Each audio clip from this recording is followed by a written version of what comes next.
Allah forgives all sins. We just need to turn to Allah subhanahu wa ta'ala and ask for His forgiveness.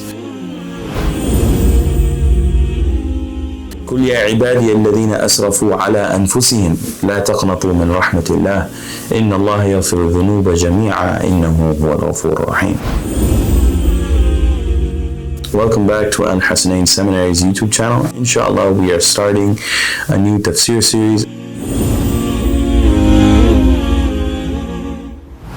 that Allah subhanahu wa ta'ala says, "O my servants who have exceeded the limits against their souls," meaning those individuals who have transgressed, who have crossed the boundaries set by Allah subhanahu wa ta'ala, the hudud, the boundaries that have been set by Allah subhanahu wa ta'ala, the people that have crossed those limits, meaning gone into haram, gone into things that are impermissible.